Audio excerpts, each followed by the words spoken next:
गुराबर नम्रता काबर सिन्धु नमु गंगा यहाँ छ यहाँ जललाई चन्ने हेतु उभव ससन मुले ए कोहरमा बाहरले पानी रुलो नमु बोली नेखाला सापला मुखर लो नमु बस आगो बालो नमु तरुण गगৈ अमर हो तरुण गगৈ अमर हो हमार जन नेता तरुण गगৈ अमर हो प्रयात मुख्यमंत्री तरुण गगৈ মোৰ জ্যেষ্ঠ ভাতৃ তেখেতৰ ইচ্ছা আছিল সেই ইচ্ছা আছিল যে অসমৰ ইমূৰৰ পৰা সিমূৰলৈ গৈ আমাৰ যিসকল লোক আছে তেখেতক সাক্ষাৎ কৰি কাৰণ তেখেতৰ দিনতে অসমৰ যিটো উন্নয়ন হ'ল আজিলৈকে কেতিয়াও হোৱা নাই 15 বছৰকাল তেখেত অসমৰ মুখ্যমন্ত্ৰী আছিল আজি আপুনি মাজুলীলৈকে চাওক মন্ত্ৰী আছিলে আজি 17খনকৈ দলং হ'ল মাজুলী বিভিন্ন উন্নয়ন হ'ল এইটো সম্ভৱ হ'ল কেলে যে তেখেতৰ এটা দূৰদৰ্শী দৃষ্টি আছিলে কেন্দ্ৰৰ পৰা তেখেতে অনুদান আনিবলৈ সক্ষম হৈছিলে আজি নগাঁৱৰ পৰা ডিব্ৰুগড়লৈ আপোনাৰ কোৰ্ডিন চলি আছে চব আমাৰ দিনতে এই সময়ত মই সাংসদো আছিলোঁ গতিকে আমাৰ দিনতে মনমোহন সিং ডাঙৰীয়াই এইটো দিছে আৰু আজি যিটো উন্নয়ন হৈছে অসমৰ তেখেতৰ কেতিয়াবা ইচ্ছা আছিলে যে গোটেই অসমখন মই ঘূৰিম এইটো সম্ভৱ নহ'ল গতিকে তেখেতৰ পুত্ৰ সুযোগ্য পুত্ৰ গৌৰৱ গগৈ গোটেই অসম গৈছে এতিয়া তেখেতৰ অস্থিলৈ গৈছে বিসৰ্জন দিবলৈ বেলেগ বেলেগ জেগাত দিছে আজি মাজুলীটো দিছে দেখিছে অইন কথা একো নাই যে অসমৰ ৰাইজে তেখেতক গুৱাহাটীত দেখিলোঁ যথেষ্ট মানে সন্মান যাছিলে শ্ৰদ্ধা যাছিলে গতিকে আমি আগতেও কৈছোঁ যে আমাৰ পৰিয়ালটো আপ্লুত হৈছোঁ যে যি ধৰণে আজি প্ৰয়াত মুখ্যমন্ত্ৰী ৰাইজে মানে ধৰক শ্ৰদ্ধা আছিলে বুলি কৈছোঁ সন্মান যাছিলে বুলি কৈছোঁ কাৰণ তেখেতে বহু কাম কৰিলে অসমৰ কাৰণে সেইকাৰণে সকলো শ্ৰেণীৰ লোক ওলাই আহিছিলে আৰু যেতিয়া তেখেতে এবাৰ হাৰ্টৰ অপাৰেশ্যন হৈছে মনত আছে মুম্বাইত তেতিয়া অসমৰ নামঘৰতে কওক গীৰ্জাতে কওক মন্দিৰতে কওক আপোনাৰ মছজিদতে কওক তেখেতৰ হৈ প্ৰাৰ্থনা জনাইছে ভাল আমি নিজৰ মানে জ্যেষ্ঠ ভাতৃ বুলি আমি গৌৰৱ কৰোঁ পৰিয়ালে গৌৰৱ কৰে সেইকাৰণে মই আজি আহিছোঁ মোৰ নবৌৱে মোক ক'লে তিতাবৰলৈ গৈছিলে যে মাজুলীলৈ তুমি যাবা গৌৰৱ যাব নোৱাৰে তাৰপিছত মোক গৌৰৱ ক'লে আপুনি যাব আমাৰ ঘৰৰ পৰিয়ালৰ মানুহ থাকিলে ভাল সেইকাৰণে মই আজি আহিছোঁ আপোনালোকক তেখেতসকলক কিছু সহযোগ কৰিবলৈ আৰু আমি অনুষ্ঠানত আজি আমাৰ প্ৰয়াত প্ৰাক্তন মুখ্যমন্ত্ৰী তৰুণ গগৈ ডাঙৰীয়াৰ আজি শ্ৰদ্ধাঞ্জলি অনুষ্ঠান আমি মাজুলী জিলা কংগ্ৰেছ কমিটিৰ তৰফৰ পৰা কৰিলোঁ আৰু লগে লগে তেখেতৰ অস্থি বিসৰ্জন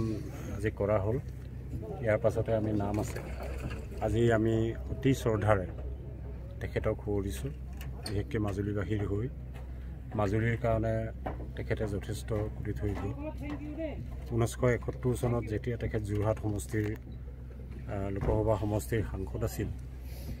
তেতিয়া মাজুলী যোৰহাটৰ লগতে আছিল গতিকে তেখেতে যেতিয়াই মাজুলীৰ কথা কয় তেতিয়াই 71 চনৰ তেখেতে স্মৃতি তেখেতে ৰোমন্থন কৰিছিল আৰু সেইকাৰণে মুখ্যমন্ত্ৰী যেতিয়া 2001 চনত হ'ল তেখেতে মাজুলীৰ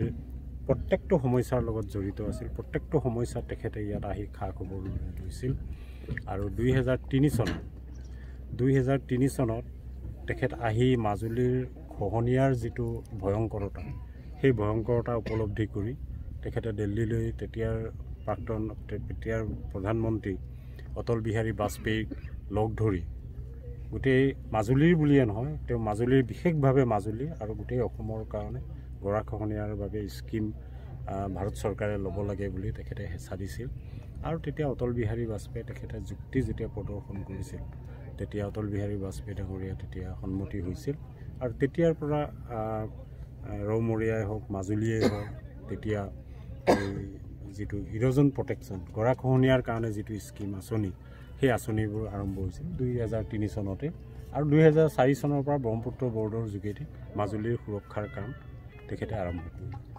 তাৰ আগতে আমাৰ মাজুলীৰ চকুলো আছিল দৰিয়াডুবি মানুহে পাহৰিছে আৰু দৰিয়াডুবিৰ দলংখনৰ কথা তেখেতৰ বিশেষভাৱে যে দৰিয়াডুবিত আমি দুবাৰ পাৰ মাজুলী গ'লে মাজুলীতো আকৌ ফেৰীঘাটত আমি উঠিব লাগে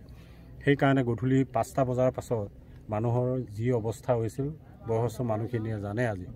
গতিকে এই দৰিয়াডুবি দলংখন আৰম্ভ কৰাই নহয় 27খন দলং 17খন পকী দলং তেখেতে নিৰ্মাণ কৰি দিছিল ৰাস্তা পদূলিৰ তেতিয়াৰ পৰা 2001ৰ পৰা মাজুলীত পকা ৰাস্তা আৰম্ভ হৈছিল তাৰ আগতেও আৰম্ভ হৈছিল কিন্তু ভগ্নাৱশেষ কিছুমান আছিল আমাৰ ৰাস্তাখিনি গতিকে এইখিনি গোটেই মাজুলী সত্ৰখিনি ৰাজসাহাৰ্য পাইছিল তেখেতৰ দিনত আৰু ৰাজসাহাৰ্য পোৱাৰ পাছতে সত্ৰৰ শ্ৰীবৃদ্ধি হৈছিল মিউজিয়াম তেতিয়া কেন্দ্ৰীয় চৰকাৰৰ লগত কৰি আৰ্কিঅলজিকেল ছাৰ্ভে অফ ইণ্ডিয়াৰ লগত তেওঁ টাইপ কৰি ইয়াত সত্ৰবোৰৰ নিৰ্মাণৰ কাম আৰম্ভ হৈছিল সত্ৰৰ মিউজিয়াম নিৰ্মাণৰ কাম আৰম্ভ হৈছিল বিভিন্ন টুৰিজিমতেই হওক বিভিন্ন দিশত তেখেতে ফায়াৰ ব্ৰিগেড ইয়ালৈ আনি দিছিল আমাক কি বুলি কয়